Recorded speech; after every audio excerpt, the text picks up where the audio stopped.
Hoy, yung pagkain ko dyan ha. Kaluin ko talaga kayo. Nasaan na yung isda ko dito? Wala na. Ha? Naku! Ang daming tao walang nakakita.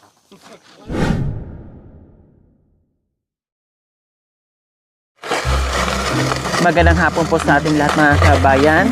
Pahirapan po dito ang sasakyan, wala tayong choice kaya dito tayo nakasakay sa karusa, no?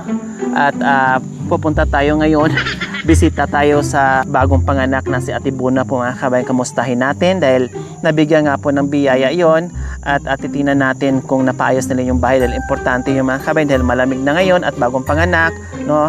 At malamig sa bata, kaya tara mga kabayan, sa hapong ito pasyalan natin sila ulit. Mahina yung kalabaw mga kabayan.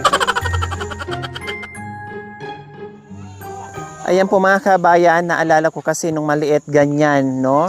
Gagawa kami ng ganyan, tapos hihilain ako ng mga kapatid ko, iiyak ako, o pag meron ko mga pagkain, mag-utos ko sa kanila ganyan, tapos bibigyan ko sila. O, di ba? Kaya ginawa namin. Okay? Wow! Ang galing naman!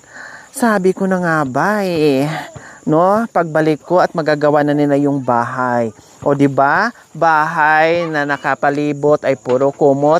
Ngayon ay nakasawali na, maayos na, kahit simple, pero maayos mga kabayan at hindi na sila malamig, lalong-lalo na doon sa baby na bagong panganak. Tara mga kabayan. O di ba?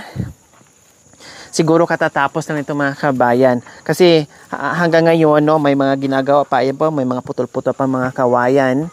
At yung iba hindi pa. Hello, tao po. Saan yung daanan? Hindi pa tapos dito mga kabayan sa harapan. No, ginagawa pa nila. So ayan po. Oh. So nagbitak-bitak pa ng mga kawayan. Tapos ito yung itatapan nila dito.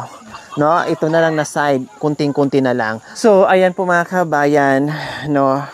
At nagawa na rin yung kanilang bahay kahit papaano na unti-unti. Hello, Ate Buna, kumusta? Mabuti naman. Ha? Mabuti. Kumusta ang baby nyo? Mabuti naman. Mabuti naman din. Yun ang importante doon. Mabuti kayong lahat. No? Nairaos na rin. Nasaan si Kuya? Kumuha po ng kawayan po. Hindi pa nakauwi? Hindi pa po. Mula kanina? Opo. Hala. No, mula kanina. Marami po kasi kinuha sila po. Ayan po yung Oo nga, nakita ko para matapos na dito. Opo, no? baka bukas po matatapos. Kumusta? Hindi na malamig? Hindi na kayo malamig dyan? Hindi na po. Okay na kayo dyan? Opo. Oo. Tsaka hindi na nakakatakot mga kabayan na sabi ko kahit simple, basta maayos lang at walang butas-butas, okay na yon. No? Ngayon wala ka na makikitang butas, no? Hindi katulad noon na talagang sirang-sira na nakakatakot kay Buna, baka mamaya mahulog siya, no? Ngayon napalitan na, bago na po mga kabayan at nakapako na, bago. At hindi lang yon, siyempre lumalaki yung anak niya, yung baby, pagdating ng panahon gagapang o delikado sa baby niya. O ngayon ay nakaraos na. Okay, nandito kami Ate Buna kasi sinilip lang namin yung bahay nyo. So ito nga, maganda yung aming pagdating kahit paano ay unti-unti na naayos yung bahay nyo. At ngayon may dala akong isda, no? May dala akong isda, tapos prutas at para meron kayong ulam itong dinner. Ano bang ulam nyo? Wala po. Kapaya lang po kanina po. Ay, masarap yung papaya. Tamang-tama na breastfeed ka. So, tamang-tama yun. Yung papaya para pang padami gatas. Para masiyahan naman kasi sip-sip yung anak mo. No? Matutuwa siya na maraming siyang masisip-sip. O, ngayon, paano? Wala pa yung mister mo. Sinong magluluto ng hapunan nyo?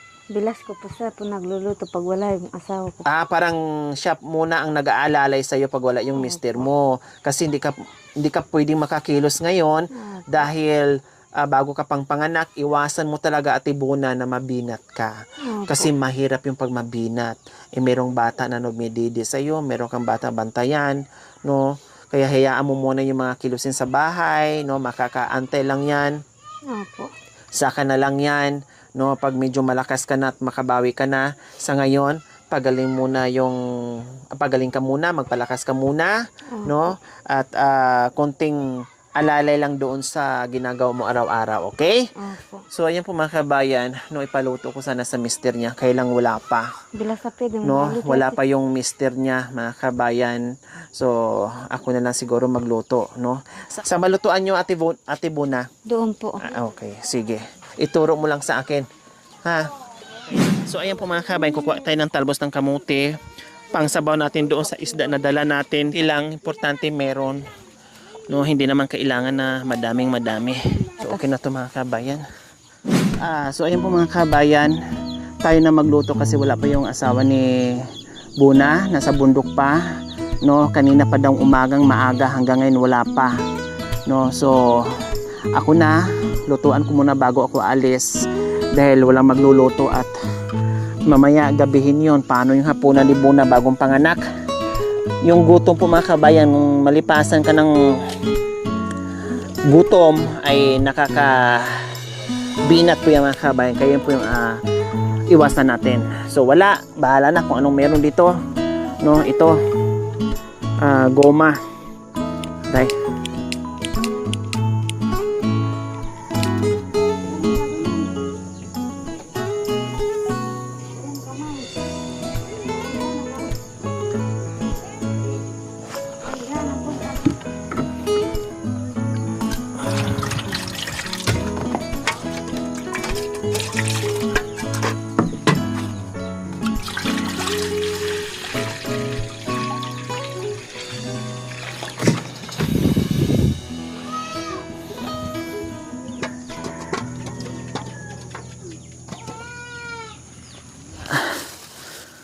so bumili na rin ako ng sili mga kabayan.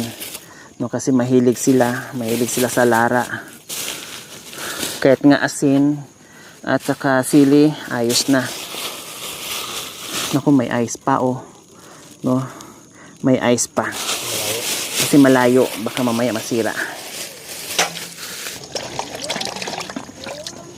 So ito kasi mga kabayan, iihawin ko to para bukas meron silang malunggayan o ibang gulay na pwedeng ihalo na dito mga kabayan para may sabaw si Buna.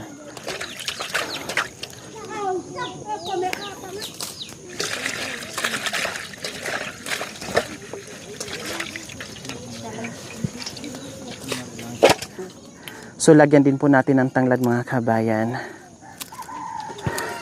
Sus, ang hirap talaga. Malilipasan ng gutom si Buna.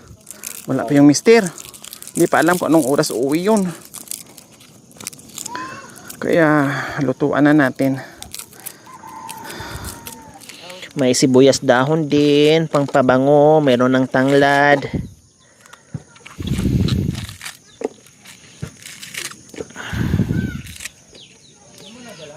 So ayan mga kabayan. Kulo na, mainit na yung tubig. Lagay natin to.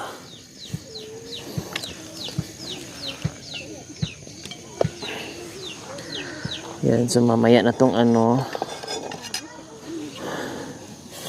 unahin natin yung sibuyas dahon para at least pati itong tanglad, ayan, lagay natin para mabango na. Ito para magkaroon siya ng lasa.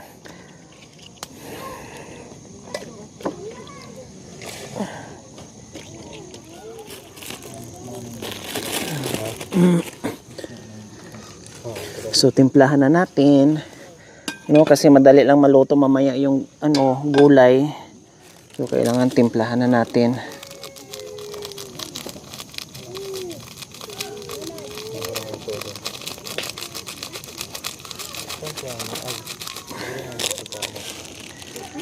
Tapos asin.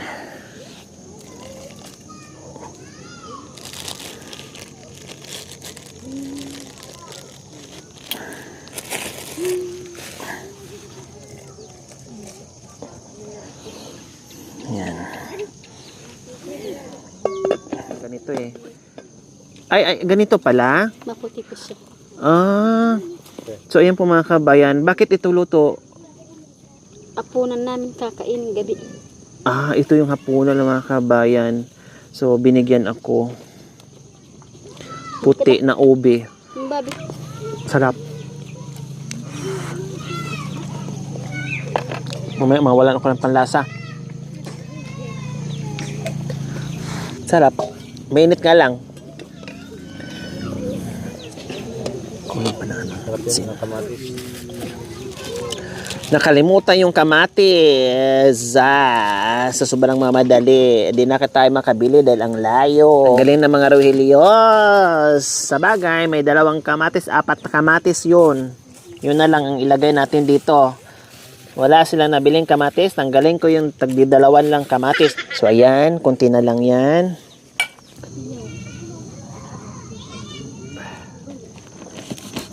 So ayan po mga kabayo, magbigay tayo ng bigas. Tamang-tama lang naman din ay may isang bigas tayong natira, isang sako dyan pang ayuda.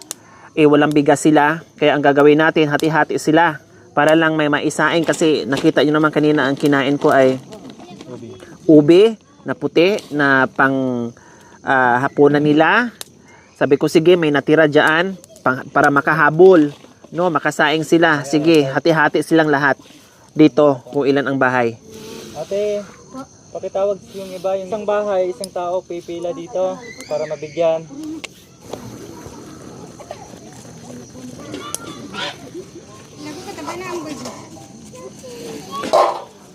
Buna, kumain ka na ha, sandukan kita. May kanin na ako. Ito baon nga namin itong mga kabayan para makakain lang talaga si Buna.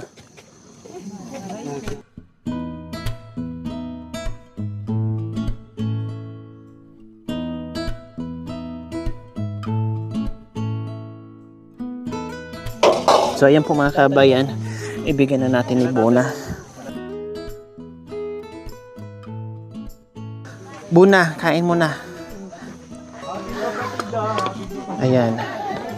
Para habang mainit pa, ang sarap ng sabaw, Buna. So ayan, tapos kumain ka ng saging ha. Bumili ako ng prutas ha, Buna. So ayan, may saging dyan. Dandahan lang ha, baka matuano yung bata ha. Sige, kumain ka. Mainit yan. Ayan o. Umuusok-usok pa sa init. Higop ka na sa babuna.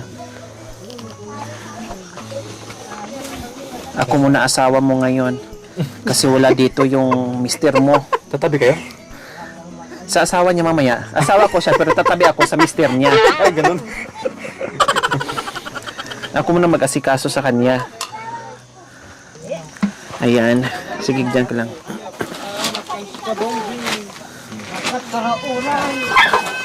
Kain po. Hoy, yung pagkain ko dyan ha. Kaluin ko talaga kayo. Nasaan yung isda ko dito? Wala na. Ha? Naku! Ang daming tao, walang nakakita. Anong gagawin ko dito sa uling ko ngayon? Sinong Narating ko lang yung flashlight eh. Oh my gulay. Kung kailan ko na isasalang yung isang malaking bangos, wala na. Diyos ko, buti na naluto ko yung isa. Ay, may gulay. Wala nang gulay.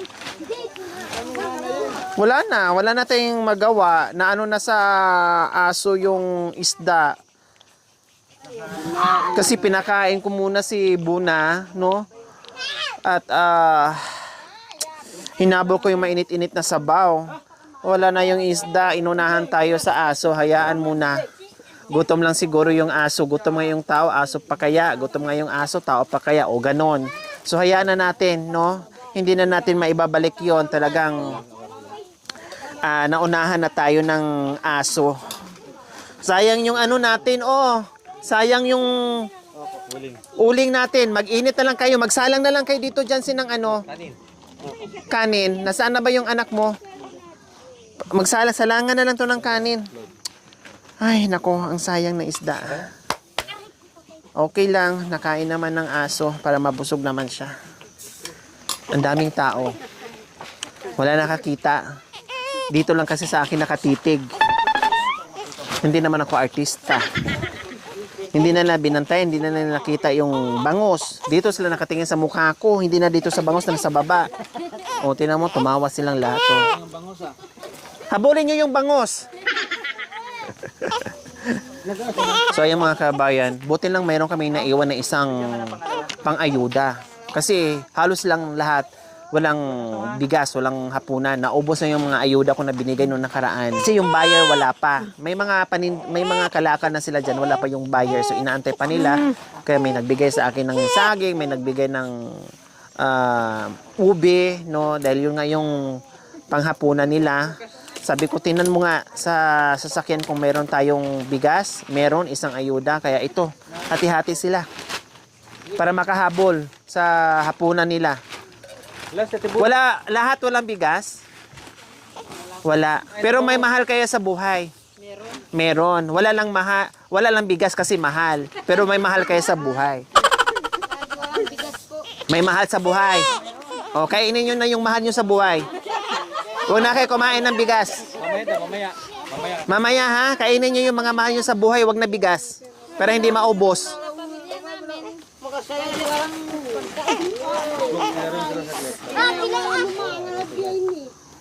Nandyan na ba lahat? Nakakuha na lahat? Oh. Sige, hati-hati lang ha.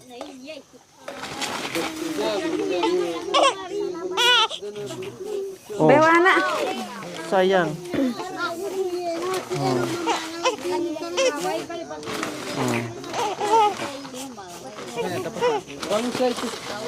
Bewana. Nag-imagine ako sa bangus ko. Bakit nawala ka? Parang mas marami to. Tukusin natin. Mamaya ha, baka pupunta ako sa bayan ko talaga nagsaing kayo. Kahit doon ako makikikain sa inyo ha, lahat ng bahay Bigyan mo na doon. makikikain ako. Kain ako dito, kain ako doon. Ay, nandyan na kayo. Kami ano, mapasok. O mapasok kayo ha. Sino ba to? Anong pangalan nito?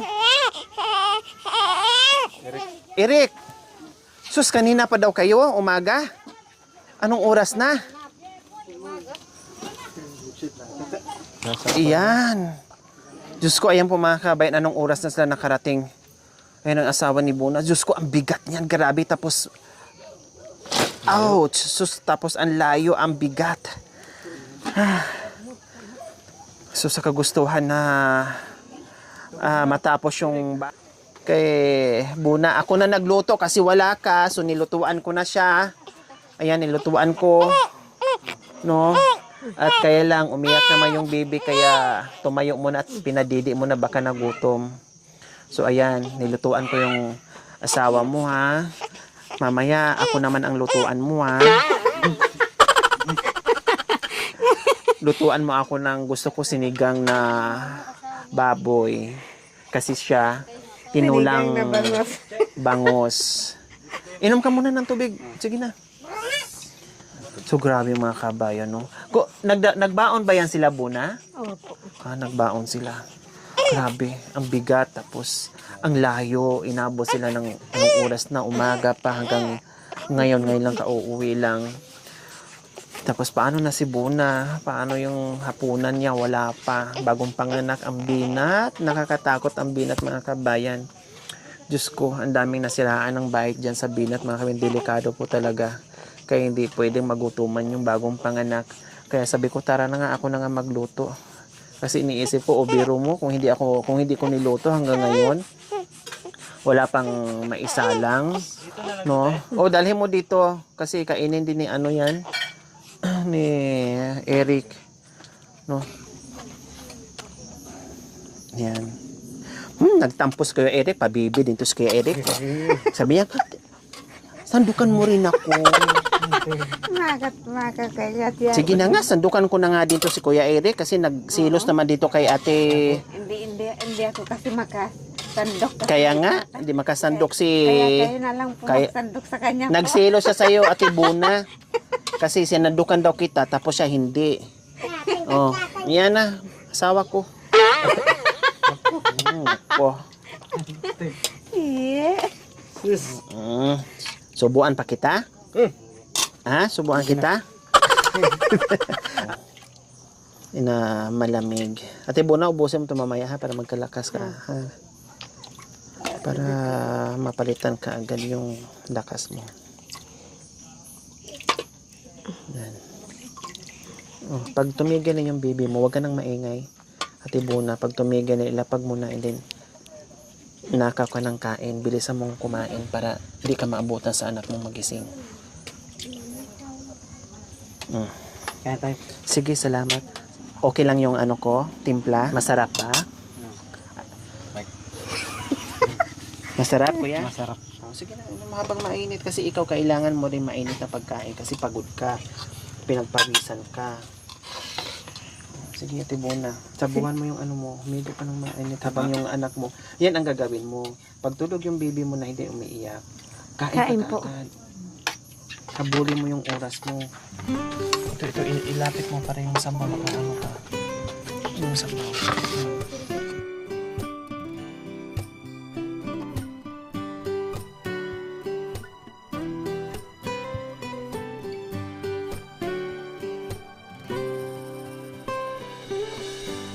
Anong oras na nakauwi si kuya? Tapos pagdating dito, pagod na pagod. Tapos wala pang makain yung asawa. Late yung dinner nila kasi syempre hindi makakilo si Bona bago pang panganak.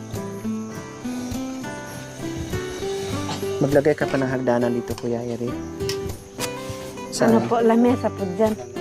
Dito, hagdanan. Doon po. Doon sa gilid. Opo, doon po yung... Kunti lang ng kulang nito, yung side na lang. Okay, so ayan po mga kabayan, no? Hindi na ako magtatagal. Ang importante ay nalutuan ko na sila. Tapos yung natirang bigas namin sa ayuda, hinati-hati ko na sa kanilang lahat dito para mayroon lang talaga siyang maisaing ngayong gabi at may makain yung mga bata, no? At nilutuan ko na ng ulam at yung tira naming kanin kanina, no? Yun muna pinakain namin para hindi na mag-antay na maluto yung kanin. Tapos nandito naman na si Eric, so hindi na ako mag-alala kay Bona, nandito na si Eric. Maraming salamat po talaga, no, sa ating walang sawang pagmamahal at pakikisa sa aking munting adikain. Nawa ay hindi rin po kayo magsawang manood without skipping ads, pag-share, pagla-likes at pakikisa din po sa aking munting adikain para mas lalo pa natin mapalawak yung ating pagmamahal. Hindi lang sila nangangailangan, marami pang iba. Kaya maraming salamat po sa inyo. Salamat po. Yung kanin pa kasi kailangan mo yan eh. May baby ka. Habang mainit-init. Oh, sarap? Okay lang ba yung luto ko? Opo, katulad niyo po masarap. Oh my God! Wow! Katulad ko doon na masarap. Joke lang. Ganon kami dito. Opo. Mga joke-joke lang kami. Masarap po kasi ganyan po masaya. Tama. Na hindi puro iyakan, no? Puro lungkot, puro iyakan. Tawanan naman paminsan-minsan kahit gaano kahirap yung buhay, no?